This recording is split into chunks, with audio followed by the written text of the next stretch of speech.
মৰমৰ ছাত্ৰ ছাত্ৰী আৰু বন্ধু বান্ধৱীসকল সকলোকে মই আন্তৰিক অভিনন্দন জনাইছোঁ এডুকেয়াৰ আসাম ইউটিউব চেনেললৈ। মই আজিৰ এই ভিডিঅ'টোত আসাম জাতীয় বিদ্যালয়ৰ ক্লাছ 8ৰ ইংৰাজী কিতাপৰ lesson 15 the arrow and the সং কবিতাটো অসমীয়াত আলোচনা কৰিম আৰু লগতে কবিতাটোত উল্লেখ কৰা কুৱেশ্যনসমূহ এই ভিডিঅ'তেই আলোচনা কৰি দিম। তেন্তে আমি কবিতাটো আৰম্ভ কৰাৰ আগতে কবিতাটো যিজনে লিখিছে কবিজনৰ সংক্ষিপ্ত পৰিচয় আমি চাই লওঁ। কবিতাটো লিখিছে হেনৰি ৱাৰ্ডছৱাৰ্থ লংফেলো। এই Henry Wadsworth Longfellow was born in Portland in 1807। Henry Wadsworth লংফেলোৰ জন্ম হৈছিল পৰ্টলেণ্ডত 1807 চনত। He was educated at Bowdoin college. তেওঁ বৰডউইন কলেজত শিক্ষা লাভ কৰিছিল। He spent 3 years in Europe studying foreign languages. তেওঁ 3 বছৰ কাল ইউৰোপত কটাইছিল বিদেশী ভাষা অধ্যয়ন কৰি। ইন 1835 1835 চনত হি ৱাজ এপইণ্টেড, তেওঁক নিযুক্তি দিয়া হৈছিল as the professor of modern language, আধুনিক ভাষাৰ অধ্যাপক হিচাপে এট হাৰ্ভাৰ্ড ইউনিভাৰ্চিটি, হাৰ্ভাৰ্ড বিশ্ববিদ্যালয়ত। Evangeline 1847 and the Song of Hiawatha 1855 are his remarkable works, এই দুখন আছিল তেওঁৰ উল্লেখযোগ্য কৰ্মৰাজি, অৰ্থাৎ এই দুখন তেওঁৰ কিতাপ। হি ট্ৰান্সলেটেড, তেওঁ অনুবাদ কৰিছিল ডান্টেৰ লিখনিবিলাক, এজ ৱেল এজ মেনি পয়েটছ, আন বহুতো কবিৰ লিখনি তেওঁ অনুবাদ কৰিছিল। হি ডাইড ইন 1882, তেওঁ 1882 চনত মৃত্যুবৰণ কৰিছিল। এতিয়া আমি কবিতাটো অসমীয়াত আলোচনা কৰিম, কিন্তু তাৰ আগতে কবিতাটো এবাৰ মই ইংৰাজীত গাই লৈছোঁ। I shot an arrow into the air, it fell to earth, I knew not where. For so swiftly it flew, the sight could not follow it in its flight. I breathed a song into the air, it fell to earth, I knew not where. For who has sight so keen and strong, that it can follow the flight of song? Long afterwards, in an oak, I found the arrow still unbroke.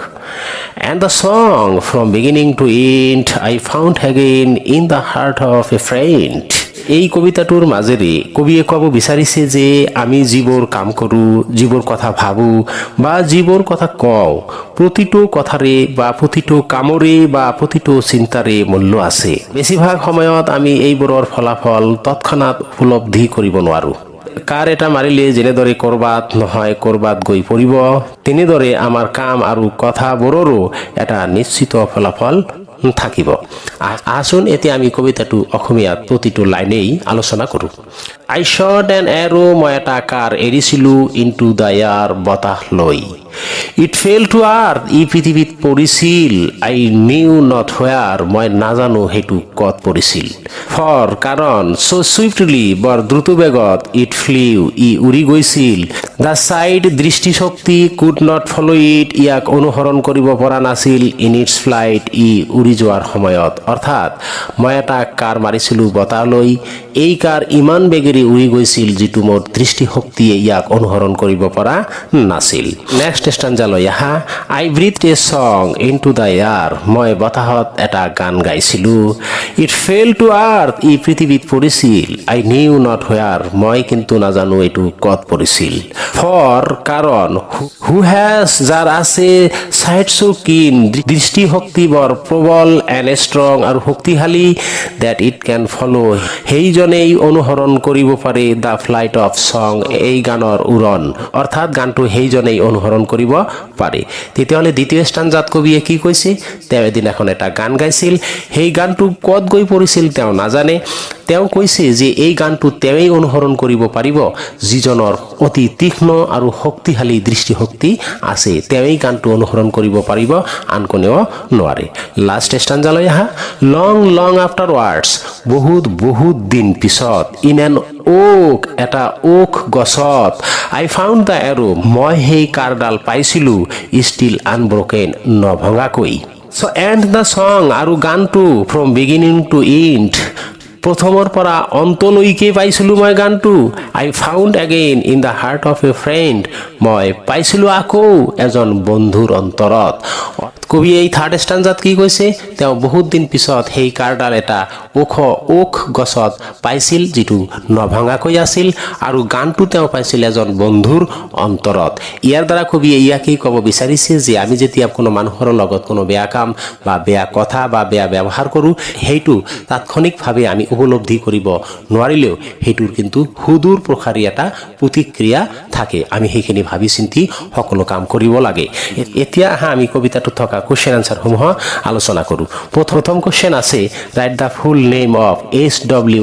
লংফেলো H.W. লংফেলোৰ সম্পূৰ্ণ নামটো লিখা answer Henry Wadsworth Longfellow is the full name of H.W. Longfellow. Henry Wadsworth Longfellow হল কবি H.W.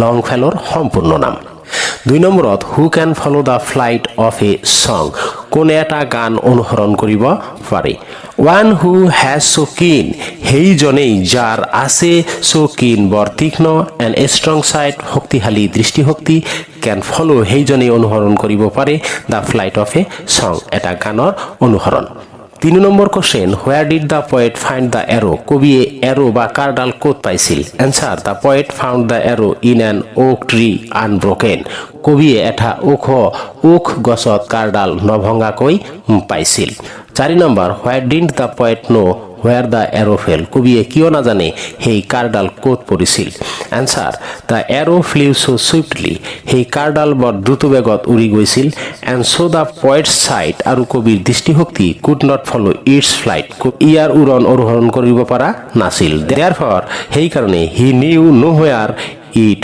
fall কত এইটো পৰিছিল তেওঁ নাজানে 5 number what does the poet actually mean by the arrow and the song কবিয়ে প্ৰকৃতাৰ্থত the arrow আৰু the song বুলি কি বুজাইছে by the term the arrow and the song বাক্যাংশৰ দ্বাৰা the poet means কবিয়ে বুজাইছে everything we do think or say আমি যিবিলাক কৰো ভাবো আৰু কওঁ it goes swiftly like arrow or song ই গান বা কাৰৰ দৰে তীব্ৰ বেগত যায় it has also great value ইয়াৰ বহুত মূল্য আছে which we do not understand immediately যেটো আমি তৎক্ষণাৎ বুজি নাপাওঁ 6 নম্বৰত দি আছে explain with reference to the context প্ৰসংগ সংগতি দৰ্শাই ব্যাখ্যা কৰা and the song আৰু গানটো from beginning to end প্ৰথমৰ পৰা শেষ লৈ I found মই পাইছিলো again in the heart of a friend এজন বন্ধুৰ অন্তৰত এইখিনি আমি প্ৰসংগ সংগতি দৰ্শাই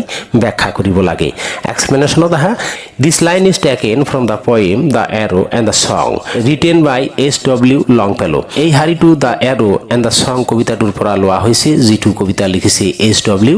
Longfellow here the poet reminds the value of what we do think or say ইয়াত কবিয়ে আমি কৰা প্ৰতিটো কাম প্ৰতিটো চিন্তা আৰু প্ৰতিটো কথাৰ মূল্যক বুজাইছে once the poet এসময়ত কবিয়ে short and arrow এটা কাৰেৰিছিল and breathed a song আৰু এটা গান গাইছিল into the air বতাহত which he lost যিবিলাক তেওঁ হেৰাই ফেলাইছিল but he found the arrow in an oak tree unbroken কিন্তু তেওঁ ওক গছ এটাত সেই কাৰ নভঙাকৈ পাইছিল and the song from beginning to the end আৰু গানটো পাইছিল প্ৰথমৰ পৰা শেষলৈকে in the heart of a friend এজন বন্ধুৰ অন্তৰত now এতিয়া he understood তেওঁ বুজি পাইছিল the value of the song এই গানৰ মূল্য which he thought meaningless যিটোক তেওঁ মূল্যহীন বুলি ভাবিছিল লাইক দিস এইবোৰৰ দৰেই দ্য পয়েট ৰিমাইণ্ডছ আস কবিয়ে আমাক মনত পেলাই দিছে যে এভৰিথিং উই ডু যিবিলাক আমি কৰোঁ থিংক ভাবো